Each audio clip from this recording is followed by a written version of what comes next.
어머, 어머, 거긴 안 돼요. 제발. 왜요? 당신이 제일 좋아하는 곳이었잖아요. 잊었어요. 아잉, 이젠 안 돼요. 부끄러워요. 오늘 들려드릴 이야기는 70대에도 다시 한번 뜨겁게 사랑에 빠진 한 여성의 이야기입니다. 제 이야기이기도 하고요. 저는 올해 72세가 된 김수정입니다. 남편을 떠나보낸 지 벌써 8년이 흘렀네요. 자식들은 모두 결혼해서 각자의 가정을 꾸리고 저 혼자 40년을 살았던 그 집에서 하루하루를 보내고 있었습니다. 젊은 시절에는 남편 뒷바라지에 자식 키우느라 정신없이 살았는데 이제는 모든 게 끝난 것만 같았어요. 매일 같은 시간에 일어나 같은 TV 프로그램을 보고 같은 반찬을 먹으며 지내던 일상이 참 공허했습니다. 그러던 어느 날 텔레비전에서 전국 방방곡곡을 다니는 여행 프로그램을 보게 됐어요. 아름다운 풍경과 맛있어 보이는 음식들을 보니 갑자기 마음이 동했습니다. 이렇게 집에만 있을 게 아니라 나도 한번 여행을 떠나볼까 하는 생각이 들었죠. 자식들에게는 건강검진 간다고 둘러대고 무작정 짐을 싸서 차에 올랐습니다. 운전대를 잡고 고속도로를 달리는 기분이 정말 오랜만이었어요. 라디오에서 흘러나오는 트로트 가락에 맞춰 흥얼거리며 창밖 풍경을 바라보니 답답했던 가슴이 조금씩 시원해지는 것 같았습니다. 그렇게 특별한 목적지 없이 차를 몰고 가다 보니 어느새 전주 한옥마을 입구에 도착해 있었어요. 한옥마을의 고즈넉한 분위기가 마음을 편하게 해줬습니다. 좁은 돌길을 따라 걸으며 구경을 하는데 여기저기서 풍겨오는 비빔밥과 콩나물국밥 냄새가 군침을 돌게 했어요. 그런데 이것저것 구경하다 보니 어느새 길을 잃어버리고 말았습니다. 스마트폰도 잘 못 다루고 종이 지도를 보려 해도 글자가 너무 작아서 잘 안 보이더라고요. 한참을 헤매며 당황하고 있는데 누군가 제 어깨를 가볍게 두드렸습니다. 혹시 어디 가시려고 그러세요? 길을 잃으셨나? 뒤돌아보니 덥수룩한 수염에 인자한 미소를 짓고 있는 70대 초반쯤으로 보이는 남자분이 서 계셨어요. 왠지 모르게 친숙한 느낌이 들어서 조심스럽게 말을 건넸습니다. 아, 제가 숙박할 곳을 찾고 있는데 여기가 처음이라 길을 모르겠네요. 그분은 박영수라고 자신을 소개하시며 환하게 웃으셨어요. 아, 그렇다면 제가 도와드릴게요. 저는 이 동네에서 오래 살았거든요. 마침 제가 작은 게스트하우스를 운영하고 있는데 깨끗하고 조용한 곳이에요. 한번 보시겠어요? 처음 만난 사람을 따라가는 게 조금 걱정스럽긴 했지만 박영수 씨의 정직해 보이는 눈빛과 따뜻한 말투에 마음이 놓였습니다. 그분이 운영하는 게스트하우스는 전통 한옥을 현대식으로 개조한 곳이었는데 아담하면서도 깔끔하게 정돈되어 있었어요. 어머, 정말 예쁘네요. 이런 곳에서 하룻밤 묵으면 기분이 좋을 것 같아요. 박영수 씨는 제 반응을 보더니 더욱 환하게 웃으셨습니다. 마음에 드시니 다행이네요. 혹시 저녁 식사는 어떻게 하실 건가요? 이 근처에 맛있는 식당들이 많은데 혼자 찾아가기엔 좀 어려우실 텐데. 아, 그냥 간단히 뭐라도 사 먹으려고 했어요. 그러지 마시고 제가 안내해 드릴게요. 전주 왔으면 제대로 된 전주 음식을 드셔야죠. 박 사장님의 제안에 처음엔 조금 망설였지만 혼자 여행 온 외로움도 있고 해서 그의 친절을 받아들이기로 했습니다. 저녁 무렵 그는 약속대로 저를 데리러 왔어요. 함께 한옥마을 골목길을 걸으며 이런저런 이야기를 나누는데 참 편안한 분이었어요. 수정 씨는 어디서 오셨어요? 서울에서 왔어요. 혼자 사는 게 심심해서 여행을 나왔는데 전주가 처음이에요. 아, 그러시구나. 가족들은 어떻게 되세요? 남편은 몇 년 전에 세상을 떠났고 자식들은 다 결혼해서 각자 살고 있어요. 그래서 집에 혼자 있으니까 적적하더라고요. 박 사장님은 제 이야기를 들으며 고개를 끄덕였습니다. 저도 비슷해요. 아내를 10년 전에 먼저 보냈거든요. 자식들은 다 외국에 나가 살고 있고 그래서 이렇게 게스트하우스를 운영하면서 사람들과 만나는 걸 좋아해요. 서로의 처지가 비슷하다는 걸 알고 나니 더욱 친근감이 들었습니다. 그가 데려간 식당은 50년 넘게 한자리에서 영업하고 있는 전통 한정식집이었어요. 정갈하게 차린 상차림과 정성스럽게 만든 음식들이 정말 맛있었습니다. 와, 이렇게 맛있는 음식을 혼자 먹었으면 아까웠을 뻔했네요. 박 사장님 덕분에 좋은 경험을 하고 있어요. 천만에요. 저도 혼자 먹기 심심했는데 함께 드시니까 더 맛있네요. 막걸리 한잔 하시겠어요? 은은한 막걸리 향이 코끝을 스치자 문득 젊은 시절이 떠올랐습니다. 남편과 처음 만났을 때 둘이서 몰래 막걸리를 마시며 속삭이던 그 시절 말이에요. 잔을 기울이며 박 사장님과 이런저런 이야기를 나누다 보니 어느새 밤이 깊어졌습니다. 수정 씨 내일은 어디 가실 계획이에요? 특별한 계획은 없어요. 그냥 이곳저곳 구경하다가 서울로 올라갈 생각이에요. 그렇다면 제가 전주의 명소들을 안내해 드릴게요. 혼자 다니시면 재미없으실 텐데 저도 오랜만에 관광 가이드 역할을 해보고 싶네요. 박 사장님의 제안이 고마웠지만 너무 폐를 끼치는 건 아닌가 싶어 조심스러웠어요. 하지만 그의 진심 어린 눈빛을 보니 거절하기가 어려웠습니다. 다음 날 아침 박 사장님은 약속대로 저를 데리러 왔어요. 함께 경기전을 돌아보고 오목대에 올라가 전주 시내를 내려다보며 전동성당도 구경했습니다. 그의 해박한 설명을 들으며 전주의 역사와 문화를 알아가는 재미가 쏠쏠했어요. 점심시간이 되자 그는 또 다른 맛집으로 저를 안내했습니다. 이번에는 콩나물국밥 전문점이었는데 시원하고 깔끔한 국물이 속을 달래주었어요. 식사를 하면서 자연스럽게 더 깊은 이야기를 나누게 되었습니다.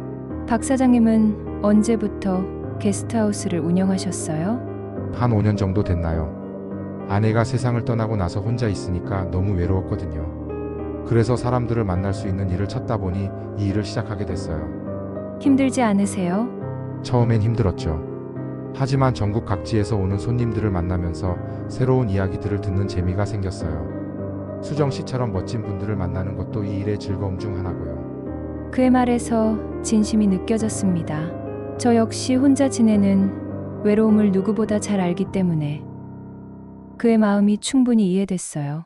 오후에는 한지 체험관에서 전통 종이를 만들어 보는 체험을 했습니다. 서툰 솜씨로나마 직접 한지를 만들어 보니 어린 시절로 돌아간 것 같은 기분이 들었어요. 박 사장님도 옆에서 열심히 따라 하시며 웃음을 터뜨리셨는데 그런 모습이 참 보기 좋았습니다. 저녁에는 야경이 아름다운 한옥마을을 산책했어요. 은은한 조명에 비친 한옥들의 모습이 정말 환상적이었습니다. 걸으면서 자연스럽게 서로의 인생 이야기를 더 깊이 나누게 되었어요. 수정 씨 혹시 실례가 안 된다면 남편분과는 어떻게 만나셨어요? 아, 그때가 벌써 50년도 넘었네요. 직장 동료 소개로 만났는데 첫인상은 별로였어요. 너무 진부하고 재미없어 보였거든요. 그런데 시간이 지나면서 그 사람의 성실함과 따뜻한 마음을 알게 됐죠. 아, 그러셨구나. 저도 아내와 비슷하게 만났어요. 처음엔 서로 관심이 없었는데 알고 보니 참 잘 맞는 사람이더라고요. 이야기를 나누다 보니 둘 다 젊은 시절의 추억에 잠겼습니다. 그런데 이상하게도 과거의 아픈 기억들보다는 따뜻했던 순간들이 더 많이 떠올랐어요. 아마 박 사장님과 함께 있어서 그런 것 같았습니다. 사흘째 되는 날, 저는 서울로 돌아가야 한다고 말씀드렸어요. 그런데 박 사장님의 표정이 조금 아쉬워 보이더라고요. 벌써 가시는군요. 시간이 너무 빨리 지나간 것 같아요. 저도 정말 즐거웠어요. 박 사장님 덕분에 혼자서는 절대 경험하지 못했을 좋은 시간들을 보냈어요. 수정 씨 혹시 다음에도 전주에 오실 계획이 있으신가요? 그의 조심스러운 물음에 저도 마음이 설렜습니다. 사실 전주를 떠나기가 아쉬웠거든요. 이곳에서 보낸 며칠이 지난 몇 년 중에서 가장 행복한 시간이었으니까요. 글쎄요. 기회가 되면 또 오고 싶긴 해요. 그렇다면 제가 연락처를 드려도 될까요? 전주에 맛있는 음식이나 좋은 곳이 생기면 알려드리고 싶어서요. 박 사장님의 제안에 저는 흔쾌히 응했습니다. 사실 저도 그와 계속 연락을 주고받고 싶었거든요. 서울로 돌아온 후 박 사장님과 저는 매일 안부 문자를 주고받기 시작했어요. 처음에는 간단한 인사말이었지만 점점 일상의 소소한 이야기들을 나누게 되었습니다. 그의 문자를 받을 때마다 마음이 두근거리는 게 마치 10대 소녀가 된 것 같았어요. 어느 날 박 사장님에게서 평소와 다른 무거운 톤의 문자가 왔어요. 수정 씨, 오늘이 제 아내 기일이에요. 매년 이날이 되면 마음이 참 무겁네요. 혼자 있으니까 더 그런 것 같아요. 그 문자를 보는 순간 가슴이 먹먹해졌습니다. 저도 남편의 기일 때마다 느끼는 그 외로움과 그리움을 너무나 잘 알기 때문이었어요. 망설임 없이 전화를 걸었습니다. 박 사장님, 괜찮으세요? 아, 수정 씨. 죄송해요. 괜한 말씀을 드렸네요. 무슨 말씀이에요? 저도 남편 기일 때마다 같은 마음이거든요. 혼자 있으면 더 슬퍼져요. 그날 밤 저희는 전화로 2시간 넘게 이야기했어요. 서로의 아픔을 나누고 그리운 사람들에 대한 추억을 털어놓았습니다. 박 사장님은 아내가 암으로 투병하던 마지막 1년이 얼마나 힘들었는지, 그리고 혼자 남겨졌을 때의 절망감에 대해 솔직하게 말씀해 주셨어요. 저 역시 남편이 갑작스럽게 심장마비로 세상을 떠났을 때의 충격과 그 후 몇 년간 우울증에 시달렸던 이야기를 털어놓았습니다. 수정 씨, 이상하게 당신과 이야기하니까 마음이 편해져요. 다른 사람들은 위로한다고 하지만 정말 아는 사람은 당신뿐인 것 같아요. 저도 그래요. 박 사장님만이 제 마음을 진정으로 이해해 주시는 것 같아요. 그 통화 이후로 저희 사이는 더욱 특별해졌습니다. 단순한 호감을 넘어서 서로의 상처를 보듬어주는 동반자 같은 느낌이었어요. 한 달 후 제가 감기에 걸려 며칠간 연락을 못 드렸더니 박 사장님이 걱정스러운 문자를 보내왔어요. 수정 씨, 연락이 안 되니까 혹시 무슨 일이 있으신 건 아닌가 걱정이 돼요. 괜찮으신 거죠? 그 문자를 보고 마음이 따뜻해졌어요. 누군가 제 안부를 이렇게 걱정해준다는 게 얼마나 고마운 일인지 모르겠더라고요. 죄송해요. 감기 때문에 며칠 누워 있었어요. 걱정 끼쳐드려서 미안해요. 아, 다행이에요. 그런데 혼자 아프시면 어떻게 해요? 누가 돌봐드려요? 그냥 혼자 끙끙 앓다가 나았어요. 뭐 늘 그렇게 해왔으니까요. 그 대화 후 며칠 뒤 박 사장님에게서 뜻밖의 연락이 왔습니다. 수정 씨, 제가 서울에 볼 일이 있어서 올라가게 됐어요. 혹시 시간이 되시면 함께 식사라도 하시겠어요? 그리고 감기는 완전히 나으셨는지 직접 확인하고 싶어요. 그 문자를 받는 순간 제 심장이 쿵쾅거렸습니다.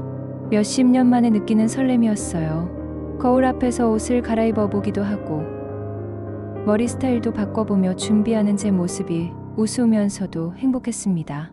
서울에서 박 사장님을 다시 만났을 때 그는 제 손에 따뜻한 꿀차 한 팩을 건네주셨어요. 감기 기운이 아직 남아있을까 봐 준비해 왔어요. 몸에 좋다고 하니까 드세요. 그 작은 배려에 가슴이 뭉클했습니다. 함께 한강 공원을 산책하고 맛있는 식당에서 저녁을 먹으며 더 깊은 이야기를 나눴어요. 그날 저녁 한강변 벤치에 앉아 야경을 바라보던 박 사장님이 조심스럽게 말을 꺼냈습니다.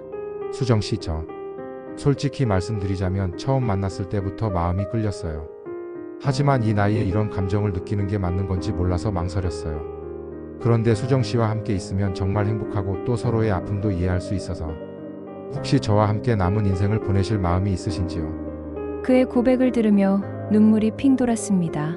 72세의 나이에 다시 사랑을 느낄 수 있다는 게, 그리고 서로의 상처를 이해해주는 사람과 함께 할 수 있다는 게 믿기지 않았거든요. 저는 떨리는 목소리로 대답했어요. 박 사장님, 저도 마음이 같아요. 처음엔 그냥 좋은 분이라고만 생각했는데 시간이 지날수록 박 사장님 없는 하루가 상상이 안 되더라고요. 이런 감정을 다시 느낄 수 있을 줄 몰랐는데 정말 감사해요. 그 후로 저희는 더욱 자주 만나게 되었고 10개월 후에는 조촐한 결혼식을 올렸습니다. 자식들은 처음에 걱정스러워했지만 저희가 서로를 얼마나 아끼고 보듬어 주는지 보고는 축복해 주었어요. 특히 박 사장님이 아픈 남편을 10년간 간병했던 제 경험을 듣고는 어머니가 행복하셨으면 좋겠다며 눈물을 보이기도 했습니다. 이제 저는 전주에서 박 사장님과 함께 게스트하우스를 운영하며 새로운 인생을 살고 있습니다. 매일 아침 일어나서 박 사장님과 함께 마시는 커피 맛이 꿀맛 같아요. 손님들을 맞이하고 함께 장을 보고 저녁에는 한옥마을을 산책하는 일상이 너무나 행복합니다. 가끔 젊은 연인들이 저희를 보며 미소 짓는 모습을 보면 나이는 숫자에 불과하다는 걸 실감해요. 지난주에는 박 사장님이 갑자기 제 허리를 감싸며 귓속말로 속삭였어요. 여보, 우리 방으로 가지 않을래? 그 순간 처음 만났을 때처럼 얼굴이 빨개졌지만 이제는 부끄러워하지 않았어요. 대신 장난스럽게 대답했죠. 어머, 이 사람 정말. 하지만 싫지는 않네요. 누군가의 온기와 살결이 닿는 느낌을 너무나도 오랜만에 경험해보는 것 같았어요. 72세의 나이에 이런 설렘을 느낄 수 있다니. 인생은 정말 예측할 수 없는 것 같아요. 젊을 때의 사랑과는 다른 더 깊고 진실한 사랑을 알게 되었습니다. 서로의 상처를 보듬어주고 남은 시간을 소중히 여기며 함께하는 사랑 말이에요. 사연의 제목이 궁금하셨을 텐데 70이 넘어도 죽지 않는 것의 정답은 바로 설렘입니다. 설렘은 나이를 가리지 않고 우리 인생을 더욱 풍요롭고 아름답게 만들어줍니다. 누구든지 언제든지 새로운 사랑을 시작할 수 있고 그 사랑은 우리에게 새로운 희망과 용기를 줍니다. 지금 이 글을 읽고 계신 여러분도 나이에 상관없이 새로운 설렘을 찾아가시길 바라요. 황혼에도 다시 찾아올 수 있는 설렘. 그것이야말로 우리 인생의 가장 큰 선물이 아닐까요? 오늘 제 이야기가 여러분께 작은 위로와 용기가 되었으면 좋겠습니다. 100세 인생 스토리. 다음 이야기에서 또 만나요. 끝으로 구독과 좋아요 부탁드려요. 감사합니다.